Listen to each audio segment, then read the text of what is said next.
ya ce assalamu alaikum wa alaikum assalam. Ya ce Allah ya kara wa malam lafiya, amin. Allah ya kare mu baki da. Ya ce menene halaccin mutum ya sai mota ya bayar a rinka yi mai haya ana kawo mai kudi duk sati? Allah ya mai da malam gida lafiya. Wannan ya halatta, to amma a wane yanayi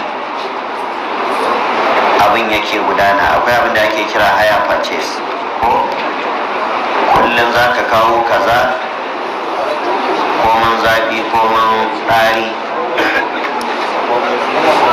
kuma idan kudin suka kai kaza ko ka biya kaza abin ya zama naka. To duk wannan ba laifi bane. Inda malamai suke da magana shine akan sharaɗin kullum sai dai samu babu asara. Babu wani kasuwanci da musulunci ya yadda a kulle yarjejeniyarsa kullum sai dai a samu amma babu asara. A inda ce aka yi ka je ka tara kuɗi, don suka kai kaza sai ka siya, to wannan wani abu ne daban. Ko ka rinka kawo duk abin da ka samu ana tarawa, in ka tara suka kai kaza an bar ma, wannan ba laifi. Amma banda sharaɗin kullum dole sai kaza, domin kullum ta Allah ce akwai ranar da zai tashi bai yi komai ba ko makamancin haka. Sannan abu na biyu, a irin wannan yarjejeniya ta haya face in an ce a shekara kaza zai biya, to in shekarar ta yi aka samu matsala ko bai biya ba ko saura ƙyar zai biya, mai kudin yana da damar ya ce ya fasa. To kaga duk wahalar da wancan yayi ta tashi a banza, wannan kuma kaga ya zama zalunci, ya zama cuta. Mutumin da kace ya hada maka miliyan 1 a wata 6, sai ya hada maka 800,000 saura 200, kuma sai ka zo ka ce ka fasa. To 800,000 din can duk da ya hada ta zama ali. To kaga wannan zalunci ne. Amma ba laifi bane ka sai mota 100,000 misali, ka ce in an hada maka 130,000 ta zama ta me shi, ta me jar, wannan daidai ne. Baibul murabaha ne, ma'ana daman ciniki ne don a samu riba. Ba zai yi a ce ka sai mota 100,000 kuma ka ce a hada maka 100,000 ba. Kana da damar ka ce a hada 100,000 da 20 da 30 da 50 ma, in ya hada ta zama tasa. To kuma sai ku yarjejeniya, idan ya hada zuwa lokaci kaza ta zama tasa. In kuma an samu wata matsala, to ba za a ce kuma ya tashi a tutar babu ba.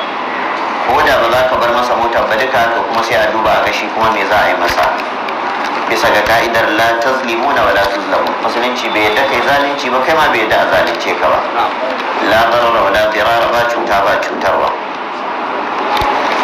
Akwai yan uwa da yawa waɗanda suke roƙon addu'a a wajenmu a wannan makaranta mai albarka ta rashi ko rashin lafiya ko makamancin haka. Akwai wani bawan Allah, Alhaji Sulaiman, wanda aka fi sani da Alhaji Sule,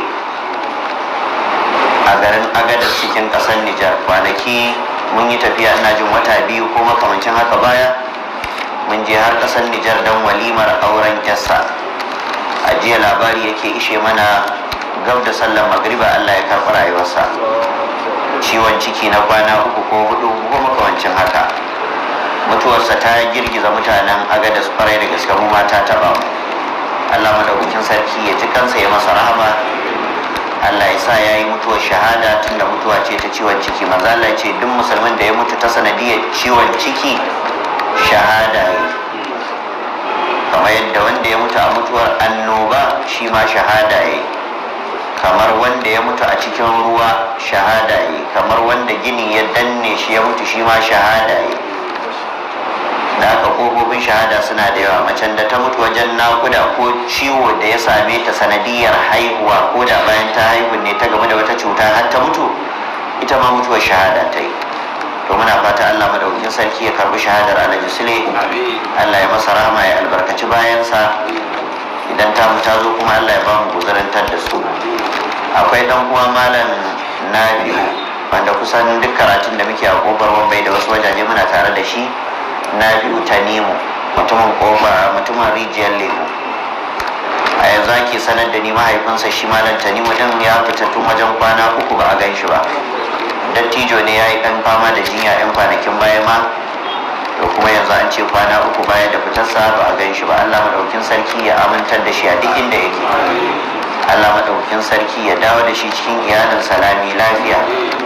Allah maɗaukakin sarki ya tsare mu da shi daga dukkan sharrin masu sharri. To sannan akwai dai addu'o'i mabambanta, wasu na rasuwa kamar yadda na faɗa, wasu kuma na halin kunci na rayuwa. Allah maɗaukakin sarki ka san bukatocinmu ya Ubangiji ka biya mana. Allah ka san damuwoyinmu ya Ubangiji don zatin ka yaye mana. Allah maɗaukakin sarki ka san matsalolin da muka yi tarayya a cikinsu. Allah ka ba mu mafita ta alkhairi daga wajenka. Allah ka san damuwoyin da muka yi tarayya a cikinsu baki ɗaya. Allah ka yaye mana. Allah akwai bukatunmu na ɗaiɗaiku da damuwoyinmu na ɗaiɗaiku. Allah ka san su ka biya mana ka yaye mana.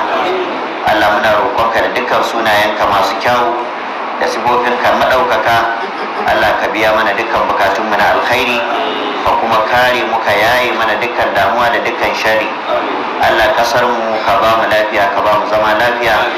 Shugabanninmu ya Ubangiji kai riko da hannunsu zuwa ga abin da kake so ka yarda da shi.